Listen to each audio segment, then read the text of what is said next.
स्वागत है आप सभी का। देखिए हम लाभ हानि पे क्वेश्चन पढ़ रहे थे। हम आपको फिर से आज लाभ हानि पे कुछ डिफिनेशन बता दे रहे हैं। देखिए जैसे क्रय मूल्य जो होता है, जिस मूल्य पर कोई वस्तु खरीदी जाती है उसको हम क्रय मूल्य बोलते हैं, और जिस मूल्य पर कोई वस्तु बेची जाती है उसको हम विक्रय मूल्य बोलते हैं, और जिस खर्च पर कोई वस्तु निर्मित की जाती है उसको हम लागत बोलते हैं। और मैं एक और कंडीशन बताया था कि जो विक्रय मूल्य होता है वो जब लाभ होता है तो क्रय मूल्य से बड़ा होता है, और जो विक्रय मूल्य होता है जब हानि होता है तो क्रय मूल्य से छोटा होता है। हम आपको एक दो परसेंटेज वाला सूत्र भी हम आपको बताए थे कि प्रतिशत लाभ इक्वल टू क्या होता है। तो प्रतिशत लाभ इक्वल टू होता है कुल लाभ, देख लीजिए, कुल लाभ इंटू 100 बटा जो होता है क्रय मूल्य हो जाता है, ठीक है, बटा क्रय मूल्य हो जाता है। ये परसेंटेज लाभ होता है, और इसी प्रकार से परसेंटेज हानि भी होता है। परसेंटेज हानि क्या होता है देख लीजिए, परसेंटेज हानि जो होता है वो होता है कुल हानि, कुल हानि इंटू 100 बटा हो जाता है क्रय मूल्य, ठीक है। अब थोड़ा सा ध्यान देने वाली बात है, देखिएगा, ये मैं आज जो हेडिंग पढ़ाने वाला हूँ ये है कि जब एक वस्तु कई बार खरीदी या बेची जाए। जैसे होता है कि एक वस्तु को एक आदमी खरीद लिया, फिर दूसरे आदमी को इतने परसेंट लाभ पे बेच दिया, या दूसरे आदमी तीसरे आदमी को घाटा लगा के बेच दिया, ऐसे करके सवाल हो रहे हैं, बड़ा बड़ा सवाल। तो इसको कैसे लगाया जाता है इसका मैं एक शॉर्ट ट्रिक बता रहा हूँ, उसको आपको थोड़ी सी याद करने की आवश्यकता है। याद कर लेंगे तो बहुत ही आसान होगा सवाल, देख लीजिएगा। सबसे पहले मैं आपको बता रहा हूँ कि ये जो प्रक्रिया चलती रहती है कि एक आदमी खरीदा दूसरे आदमी से बेच दिया, तो पहला आदमी खरीदा कितने में था, सबसे बड़ी बात वो होती है, और लास्ट कितने में बिका ये बात होती है। दो चीज़ें हमको ज़्यादा इसमें ध्यान देने वाली बात है। तो देखिए इसके लिए सूत्र क्या होती है, ट्रिक क्या, मैं आपको बता रहा हूँ कि अंतिम डायरेक्ट सूत्र कहाँ शुरू होगा, देख लीजिए। हम ना डायरेक्ट देखेंगे कि अंतिम मूल्य क्या होगा। अंतिम मूल्य इक्वल टू क्या होता है, प्रथम मूल्य। प्रथम मूल्य, देख लीजिए, अंतिम मूल्य बराबर प्रथम मूल्य इनटू हो जाता है 100 प्लस माइनस लाभ प्रतिशत या हानि प्रतिशत। अब देखिए ये जो जो ये श्रृंखला, अभी श्रृंखला चलेगा इसका, जैसे प्रथम मूल्य इंटू 100 प्लस माइनस लाभ प्रतिशत या हानि प्रतिशत, इसको मैं समझा रहा हूँ। इंटू फिर से होता है 100 प्लस माइनस लाभ प्रतिशत या हानि प्रतिशत हो जाएगा, ठीक है, ये वाली। फिर से इसमें डॉटेड, हम डॉटेड करके आगे तक दर्शा दे रहे हैं कि ये आगे तक होता जाता है, होता जाता है, ठीक है।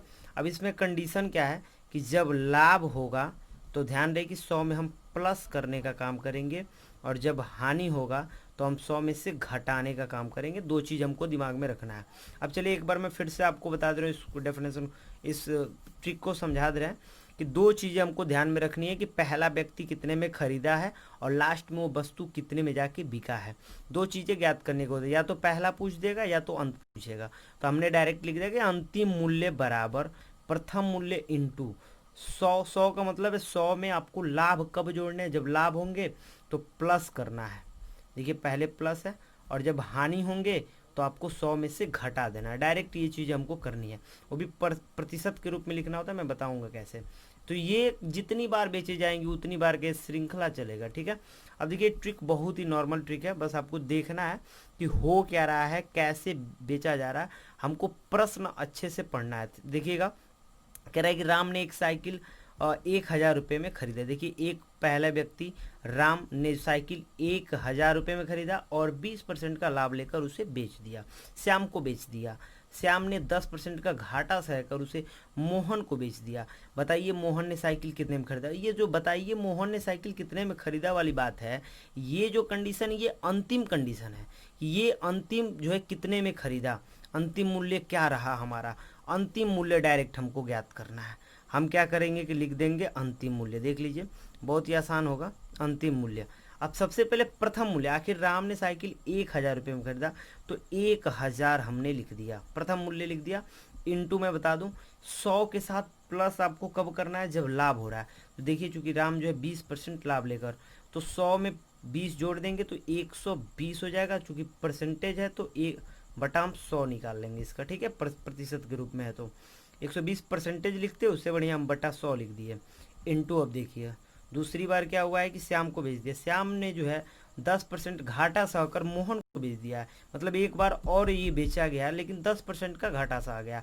जब घाटा सा आ गया तो आपको बता दें कि 100 में से हानि यानी कि माइनस करना है, माइनस हानि के लिए माइनस, यानी 100 में से 10 जाएगा तो 90 बच जाएगा। 90/100 होता है, क्योंकि 90% लिखेंगे तो उसके लिए हम बटा 100 लिख दिए।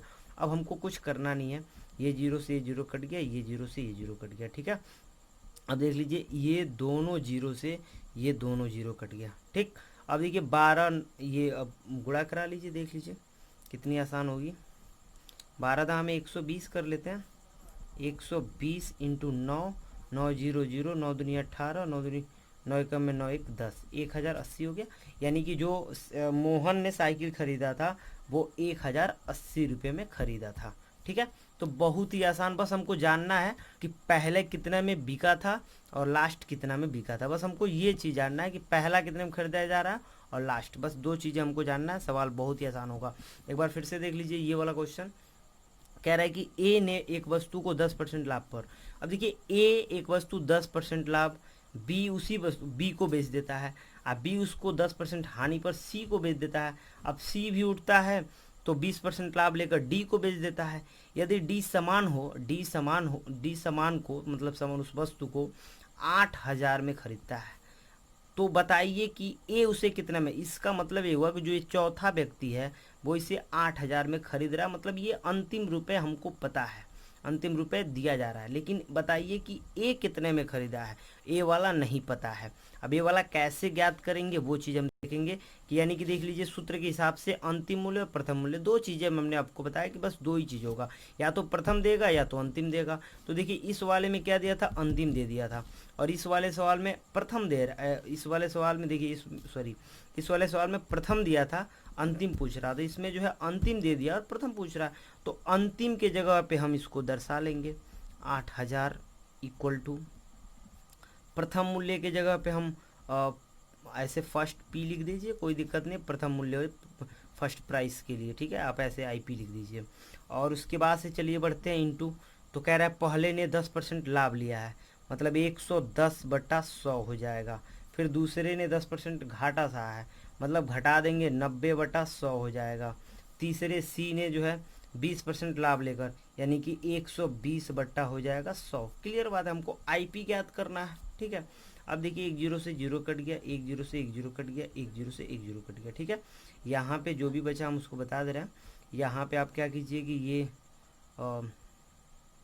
6 बार में कट गया और ये 5 बार में कट गया, ठीक है। और ये देख लीजिए ये फिर से कट गया 3 बार में और ये कट गया 5 बार में। कटाते रहिए, आप सिंप्लीफाई कर रहे हैं। अब देखिए बचा क्या क्या, तो जो बचा ऊपर बचा 11, 9 और ये 3 बचा हुआ है, ठीक है। ऊपर ये बचा हुआ है और नीचे जो है 5 बचे 25, ये 25 बचा हुआ है, ठीक है। अब इसको क्या करेंगे देख लीजिए, चूँकि हमको IP ज्ञात करना है, इधर जो भी गुणा में है उधर भाग में चला जाएगा, जो इधर भाग में है उधर जाके गुणा कराएगा। तो 5 बचे 25 और ये 10, ये जो कंडीशन है ये 10 देखिए और ये 5 बचे 25 देखिए, ये दोनों इधर भाग में उधर जाके गुणा कराएगा। तो 8,000 में दोनों गुणा करा लेगा 25 गुणे 10, ठीक है। और बटा, चूँकि इधर जो जो गुणा में है वो उधर जाके भाग कराएगा, तो 11 है, 9 है और 3 है, ठीक है। बटा इधर हमारा क्या बचा IP, ये चूँकि हमको ज्ञात करना, मैं आपको बता दूं गुणा करा लीजिए, 10 का इसमें गुणा होगा तो ये चूँकि 80,000 हो जाए, हाँ 8,000 तो है ही, एक जीरो बढ़ जाएगा। अब देखिए उसके बाद 25 में गुणा करा लेते हैं, मैं थोड़ा यहाँ पे जगह की कमी हो रही है, चलिए मैं गुणा करा के बता दे रहा हूँ। देखिए एक जीरो बढ़ जाएगा, तो कैसे गुणा कराएंगे, यहाँ पे हम एक जीरो बढ़ा ले रहे हैं, ठीक है। और 5 0 0, फिर 5 0 0, 5 0 0, 3 हो गया, फिर 5 0 0, अब 5/40 की ओर 0 और बचा 4 और 8 दूनी 16, 4 20 हो गया, ठीक है। इतना बच गया, अब इतना बच गया 11 9 99 दिया 297, हाँ 297 हो गया। इसका आप डिवाइड कर लीजिएगा, जो भी आएगा वो आपका आंसर हो जाएगा, डिवाइड करके देख लीजिएगा, ठीक है। वीडियो शॉर्ट करना है, थोड़ा लंबा हो रहा है। अभी देखिए ये वाला तीसरा मैं क्वेश्चन समझा दे रहा हूँ, एक बार फिर से समझ लीजिए कि अंतिम मूल्य प्रथम मूल्य को हमको ज़्यादा ध्यान देना है, और प्रथम लाभ के लिए प्लस और हानि के लिए माइनस, 100 में से प्लस और 100 में से माइनस हमको करना है। ठीक है, अब चलिए यहाँ पे आते हैं। ये सवाल कह रहा है कि ए एक साइकिल बी को 10% लाभ पर बेचता है। देखिए जो ए है वो बी को 10% लाभ पर बेचता है, बी उसको सी को 20% लाभ पर बेचता है। यदि सी उसे 264 में उसके उसके 264 के लिए देता है, तो ए ने कितने में, यानी प्रथम पूछ रहा है इसमें, सिंपल सी बात है, प्रथम इसमें ही पूछ रहा है। अंतिम दे दिया 264, और आईपी आपसे पूछ रहा है, सपोज कर लीजिए फर्स्ट प्राइज आपसे पूछ रहा है। ठीक है, ये मैं आई लिख रहा हूँ, ये फर्स्ट लिख रहा हूँ, और ये प्राइस है। ठीक है, अब इनटू देख लीजिए, ए ने कितना बेचा, 10% लाभ लेके 110/100, बी ने जो है उसे 20% लाभ 120/100, सी ने जो है 264 में खरीदा हुआ है। 1 0 से 1 0 कट गया, 1 0 से 1 0 कट गया। ठीक है, अभी देखिए यहाँ पे ये 5 और ये 6। ठीक है, अब देखिए उसके बाद से क्या होगा, ये 5 और ये फिर हो जाएगा 3, 11 3 33 हो जाएगा। अब देख लीजिए, थोड़ा ध्यान दीजिएगा, ये 11 3 33, ये 5 5 25, तो ये इसमें जाके मल्टीप्लाई कराएगा 264, सेम ऊपर वाला सवाल है, तो ये 25 हो गया। अब बटा ये 11 3 33 नीचे आ जाएगा, या आप 11 ऐसे लिख लो, 11 × 3 लिख लो, ऐसे लिख लो, बराबर इधर क्या बचा, आईपी 11 दूनी 22। ठीक है, 11 दूनी 22 हो गया, और 4 बचा, 11 चौको 44। ठीक है, उसके बाद देख लीजिए, और ये 3 छक्के 24, 3 8 24 हो गया, और 25 8 कितना हो जाएगा, तो 200 हो जाएगा। ठीक है, मतलब 200 रुपये में जो है ए ने कितने में खरीदा हुआ है, तो 200 रुपये में खरीदा हुआ है। ध्यान रहे, एक बार मैं फिर से समझा रहा हूँ कि अंतिम मूल्य हमको ध्यान से देखना है और प्रथम मूल्य ध्यान से देखना है, और इन्हीं दोनों का जगह बस रख देना। बाकी ये तो आप देख ही रहे हैं कि 100 में लाभ के लिए प्लस किया जाता है और हानि के लिए माइनस किया जाता है, 100 में से घटाया या बढ़ाया जाता है, जितना श्रृंखला दिया रहेगा उतना हम कर लेंगे। बहुत ही शॉर्ट होगा, जब आप इसको अच्छे से बनाइए सवाल को। और देखिए इसके बाद मैं आपको सवाल दे रहा हूँ कुछ, इसका आप स्क्रीनशॉट ले सकते हैं। इसके बाद ये भी देख लीजिए, ये लास्ट सवाल है, बहुत ही आसान सवाल है सारा।